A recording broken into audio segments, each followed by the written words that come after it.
welcome to NASA Edge. An inside and outside look at all things NASA. Hey, we're here with Gail Perusek from NASA Glenn Research Center, and she is the guru for exercise countermeasures.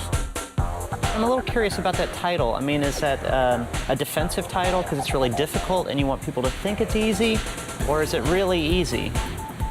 Well, we'll have you exercise here in a few minutes, and you can tell us for yourself if it's easy. But eZLS stands for the Enhanced Zero Gravity Locomotion Simulator. Wow. And locomotion is not train technology. You're actually going to be walking and running in a vertical treadmill. We're going to simulate the on-orbit environment. Before we did this, we actually had to take a physical, and I'm not quite sure how Blair passed it. And all I can say, I'd talk more about it, but then we would no longer be a family show. It was rough. I actually have a surprise for Chris and for science. I'm going to do an experiment during the run today. I've got my GPS unit here, configured for Mars, and my MP3 player here, and I'm going to gather some data. Now, unfortunately, the GPS is en français because I couldn't set the language properly, but I think I can still get some good results. As everyone knows, the most important part about working out is a good stretching program. So I got a mat here to simulate zero gravity stretching. I might do some tumbling moves later, but you know, basically start with a nice moon grab. Yeah. Never dodge the asteroid. You know, kind of those kind of moves, and get real limber. So you gotta be real flexible, and then you gotta be able to strike that finish the race pose. So see me at the finish line with some good data. And do a little tumbling too.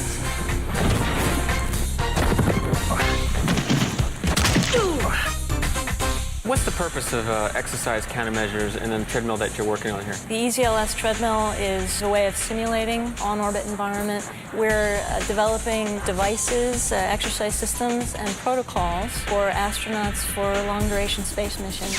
So the first thing we'll do is we're going to get your suspension cuffs on your arms and your legs. How you feeling? Like Iron Man. Okay, kind of looks like you're getting an exoskeleton put on your body, no? And it's very comfortable for me. So I think that I have innate, you know, tolerance for this kind of thing for the astronaut program.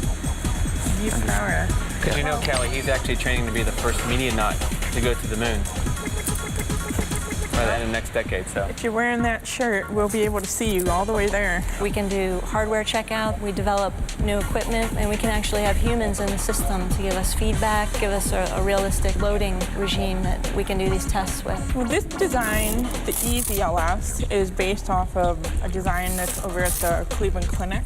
The difference between our system and theirs is that we have the ability to float a treadmill. They don't have the ability to float their treadmill over there. It's like an athletic tuxedo. look like a cyborg. I'm Sila. Now we've got the harness on you, and this is what's going to be pulling you toward the treadmill while you're walking and running. Where are you jumping at? 50,000 feet? I'm a base jumper. You're a base jumper. You know, I'm going to go to the 5-second drop tower after this and do a little free fall. This looks very technical. I mean, just looking at the apparatus and seeing all the bungee cords and the straps and everything, I mean, why do we need all that? To simulate zero gravity on the Earth, there's different ways we can do that. One way is to fly on the parabolic aircraft like the DC-9. Right. This can give you 20 or so seconds of true microgravity. Not an effective workout. Right? I mean, you don't do that on the DC-9. Yeah, and the duration is limited. So here we can simulate zero gravity for longer periods of time and do it more cheaply. Next thing we're going to do is get your limbs supported with all the bungees. Okay. Okay, so you're going to go into Pinocchio mode here. I don't want to hear things like scalpel. It's just amazing that from an engineering design and what you have to go through just to make this all work. Yeah. You got ropes, you got bungees, I mean, you have straps, and it's just, it kind of gives you the appreciation, being on a 1G environment, and just when you want to go run, you just go run. Whereas you're in space, it's a whole different ballgame. I mean, you really got to adapt to that environment, and it's not easy. Absolutely. There was a lot of ingenuity and engineering that went into the design. At this point, every part of Blair's body is being supported. We are going to suspend him up off the gurney. He will be completely supported. For the first time in my career, I will be completely supported. Hey, peace out. All right, talk to you later.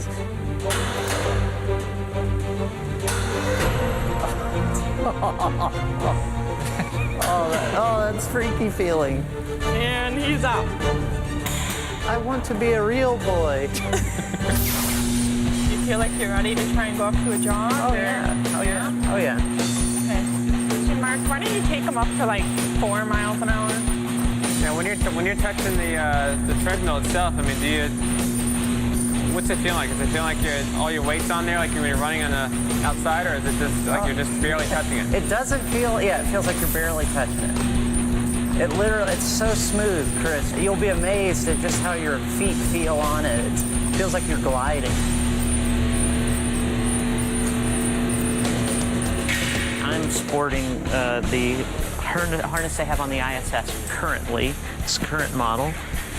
You can see that it's not as comfortable looking as the one that they're working on now, and they're about to introduce a new one. So you don't just go up with a new one every time you go up to do a mission on the ISS. You have to go through a whole process of getting it approved and finding out what works. So this is the current model. I'm sporting it today. Astronaut wear by Blair. So you want to do a walk? Yeah, we'll do 3.5, and then we'll Get ready for fun. Oh my. Your heart rate should go down on this one. Negative digits. You're a quick learner. It feels like I'm not. I mean, I feel movement, but it's not registering in my legs. What got me is just how smooth the treadmill felt. Can we go 5? Part of that is because it moves away on your, Yeah. it kind of cushions on your impact. It was great. I mean, that is amazing. Oh man. Yeah, you can see how much longer it's in the air. How's the heart rate? Yeah.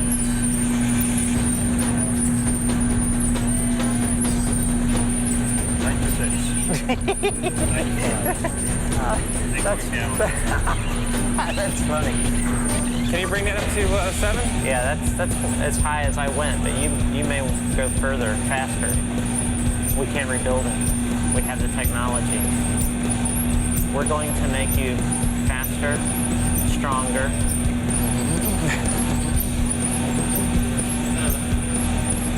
I mean, this one, can you really feel how much longer you're striding? Oh yeah, absolutely. Okay. I mean, it feels like I'm airing it a little bit. The extension is amazing. Yeah, you can envision yourself on Mars running past Spirit and Opportunity. That's right. You doing all right? Yeah, I feel like my stride's even larger now. I mean, I feel like I'm airing it more. Wow, Chris's heart rate is actually dropping under Martian conditions. He's that physically fit. So we may be here for a while. So until next time, you're watching NASA Edge, an inside and outside look at all things NASA.